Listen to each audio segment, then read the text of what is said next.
야권 얘기도 좀 한번 해봤으면 좋겠습니다. 오늘 안철수 의원 측에서 대담집을 낸다 이런 기사가 나왔어요. 거기에 보면 안철수 의원이 지난 2012년 단일화 아주 후회한다는 취지의 얘기를 사석에서 많이 했다. 네, 그런 발표를 책을 내놓는데, 자, 조 차장, 간단하게 설명 한번 다시 한번 부탁드릴까요? 예, 오늘 안철수 의원 측의 주변 인물 4사람이 안철수 왜 이런 내용의 책을 내일 모레 출간을 한다. 이렇게 발표하면서 몇 가지 핵심적인 내용을 공개를 했습니다. 네. 그런데 결론적으로 말씀드리자면 이게 안철수 의원의 직접적인 표현인지 아니면 안철수 의원의 발언을 가지고 주변에서 해석을 한 것인지 이것이 좀 불분명합니다. 네. 첫 번째로 가장 대표적으로요. 안철수 의원은 문재인 의원의 경우에 대선 후보 대선에서 대통령으로 당선되지도 못할 거면서 끝까지 왜 단일 후보를 고집했는지 모르겠다. 네, 언론엔 이렇게 보도가 됐어요. 안철수 의원이 이렇게 얘기한 것처럼. 이렇게 얘기를 한 것처럼 언론에도 보도가 됐습니다만 이것은 안철수 의원의 2012년 대선 때부터 참모였던 정현정 교수의 정현정 교수가 정현정 교수가 그렇다는 인상을 받았다. 네. 그러니까 어떻게 보면 정현정 교수의 생각이 바로 안철수 의원의 말처럼 좀 잘못 와전이 됐다. 이런 해석이 나옵니다. 이런 얘기도 했네요. 유세 당시의 어떤 단상을 여기다 적어놓은 것 같은데요. 네. 유세 당시에 안철수가 연단에 오르려는 순간 펼쳐진 친노 중심의 폐쇄적인 선거운동 풍경이 안철수에겐 상당한 충격이었던 거죠. 네, 이것도 정현정 교수가 그때 당시에 어떤 감상을 적었는데요. 이 글을 보면서 2002년 대선 때 마지막 유세 때 정몽준 의원과 노무현 대통령이 벌였던 신경전이 좀 생각이 났습니다. 네. 관련해서 안철수 의원이 벌써 2년 이상 지난 것 같은데 단일화 후보 포기하는 장면을 저희들이 영상 하나 준비한 게 있거든요. 자, 그걸 한번 보시고 얘기를 나눠보겠습니다. 이제 단일 후보는 문재인 후보입니다. 단일화 과정의 모든 불협화음에 대해서 저를 꾸짖어 주시고 문재인 후보께는 성원을 보내주십시오. 자, 이 박사님. 어떻게 보셨어요? 지금 안철수 의원 측에서 뭔가 2012년을 회고하면서 반성하면서 다시는 그 길로 안 가겠다 이런 어떤 메시지를 던지는 걸까요? 그러겠죠. 근데 이제 너무 늦어버렸죠. 이미 늦었습니까? 이미 늦었죠. 이제 기차는 지나갔는데. 기차는 지나갔고. 그럼 이제 와서 후회해봐야. 이제 와서 후회해봐야. 그건 제가 대선 당시에도 계속해서 얘기했고.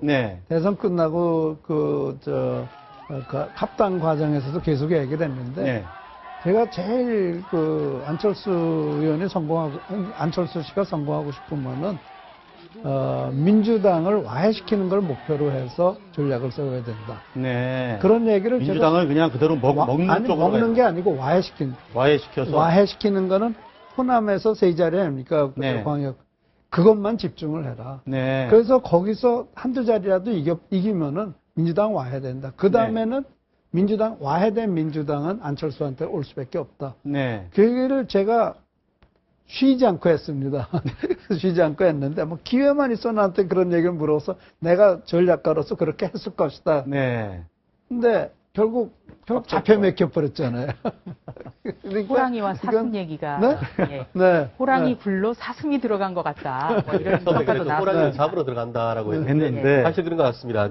대선 불출마하고 단일화에 대한 보답이 도로 민주당이냐. 새정치연합에서 새정치 떨어지고 결국 민주당으로 간다는 것이 민주당의 안철수 의원에 대한 답인 것 같아서 참 새정치를 바라는 국민들로서는 참 씁쓸한 그런 느낌입니다. 자, 이 안철수 의원이 이제 좀 끝났다 거의 이런 취지로 말씀하셨는데 어떻게 보세요?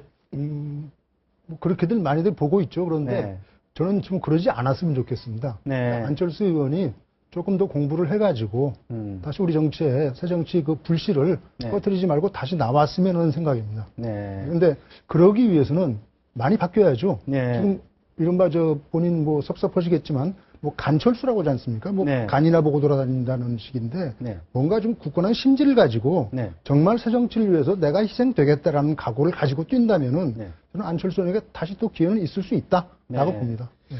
자, 안철수 의원이 거론한 문재인 의원은 지금 당권 도전을 하고 있고요. 그런데 지금 여러 가지 이슈들이 계속 제기가 되고 있는데 문재인 의원이 총선 불출마하겠다.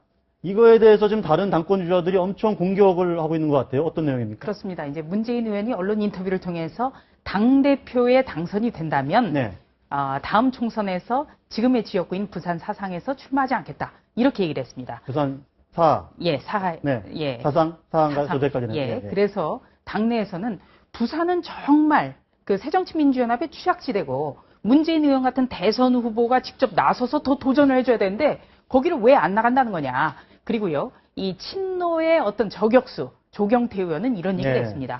부산에 지금 지역구를 둔 의원이 2명밖에 없는데 바보 노무현의 자세를 견지한다면 더더욱 두드리는 것이 맞다. 노무현 전 대통령이 어떻게 대통령이 됐냐. 노무현 전 대통령의 철학을 계승한다는 문재인 의원이 노무현 전 대통령과는 거꾸로 부산에 출마 안 하겠다. 이것이 바로 친노의 자세냐. 이렇게까지 비난을 했습니다. 자, 이 박사님, 지금 만약에 문재인 의원의 책사를 하시면 이번 당권을 만약에 된다면 당대표가 된다면 부산에 불출마하는 게 맞습니까? 저 같으면 당대표 안 나가요. 제가 택서를 하면 나가지 말라고 그럴 거예요. 아, 나가지 말라고 할 것이고. 나가지 말라고 그렇게 해서 당의 형태를 유지해 나가는 게 좋죠. 박지원 의원이 오늘 어떤 신문에 난 거 보니까 뭐 원컨 원치 않건 문재인 씨가 되면은 신당이 창출될 거 아니냐 이런 얘기도 했고요. 또 만약에 박지원 씨가 되면 이렇게 싸워가지고 된다면 이제 지금부터 별의별 소리가 다 나올 거란 말이에요. 앞으로 한 달 동안요. 그러면은 그 친노계가 거기서 살아남을 수 있겠어요. 그러니까 이러나 저러나 지금 야당은 힘든 위치에 처해 있단 말이에요. 그럴 때 정말 살신성인할 수 있는 거는 문재인 씨가 안 나가는 거예요. 그리고 박지원 씨한테 줌으로써 호남의 바탕을 다시 새정치민주연합이 탄탄하게 하는 것이 훨씬 더 좋은 방법이죠. 근데 어쨌든 당대표 출마 선언을 했고 지금 열심히 지금 다니고 있는 상황인데 아까 제가 처음에 질문드린 총선 불출마 부분은 어떻게 좀 보세요? 당대표가 됐다. 만약에 됐다. 총선에 계속 불출마를 하는 게 맞습니까? 어리석은 짓이죠. 아까도 얘기했지만 부산이란 교두보를 확보를 해 놓고 있어야죠. 그러니까 이미 나는 경남당인 거를 버린다는 것이 될 수도 있잖아요. 그러니까 만약에 당대표가 돼가지고 그래서 부산에서 출마한다면은 아마 선거운동 안 해도 당선될 거예요. 그런데 그걸 갖다가 굳이 버릴 필요는 없는 거예요. 우리 민 위원장님 어떻게 보십니까? 모처럼 이영작 박사님과 의견이 같은데요. 그런데 다만 당대표가 되더라도 부산에서 출마해서 될 것이라는 보장은 전 없다고 봅니다. 아, 그렇습니까? 그러니까 지금 뭐 일부에서 흔히 얘기하는 것처럼 문재인 의원이 당대표가 되건 안 되건 이 부산에서 출마해도 될 가능성이 있는 것이냐에 대한 회의론이 좀 나오고 있거든요. 바로 그런 문제들이 지금 도사리고 있기 때문에 문 의원 본인이 처음에는 중심으로 나는 당대표만 되면은 출마하지 않겠다라고 얘기는 했지만 기득권을 버리는 차원에서 그것이 받아들여지는 것은 그렇지가 않습니다. 이 정치적으로 발언이 당대표급에 가게 되면은 본인의 의사와는 상관없이 윤색이 되고 또 보기 때문에 저는 그래서 뭐 아까 이영작 박사님 말씀하신 것처럼 문 의원이 뭔가 통 큰 결단을 할 때도 있지 않을까 하는 생각을 해봅니다. 자, 조 차장 혹시 부산에서 지금 김무성 대표와 문재인 의원이 한 지역구에서 총선에서 맞붙을 가능성, 그런 시나리오는 없을까요? 그런 시나리오도 좀 아주 흥미롭게 나오고 있는데요. 이번에 문재인 의원 그리고 새누리당 김무성 대표가 나란히 영화 국제시장을 관람했지 않습니까? 근데 이 두 사람이 부산의 지역구가 있고 또 이 부산 사상, 문재인 의원의 지역구인 사상과 김무성 대표의 지역구인 영도는 네. 굉장히 지역적으로 가깝습니다. 네. 부산 그 바닷가 맨 아랫부분에 위치가 네. 있거든요. 그래서 문재인 의원이 그 부산 사상을 포기한다면 또 김무성 대표가 사상에 네. 옮겨서 내가 나가겠다. 이렇게 된다면 문재인 의원으로서는 지금 당대표가 굉장히 유력한 상황이기 때문에 네. 그렇다면 어떤 대선 후보로 가는 전추전 성격에서라도 안 나갈 수 없을 거다. 네, 이런 얘기도 나옵니다. 만약에 김무성 대표와 문재인 의원이 부산에서 한번 총선에서 붙는다. 그럼 엄청난 대선 전초전이 되겠네요. 이 박사님 어떻게 보세요? 누가 이길 것 같은데 만약에 상상을 한다면 그런 걸 나한테 그런 걸 알 수 없고 딴 얘기였고요. 예, 예. 박지원 씨가 이길 수 있는 방법은요. 문재인 의원을 박지원 씨가 이길 수 있는 거는 나는 이번에 당대표가 되면은 내각제 개헌하고 네. 그다음에 나는 총리를 도전하겠다. 그게 훨씬 더 그러면은 박지원 의원이 네. 그 당대표를 해야 될 이유가 생기는 거예요.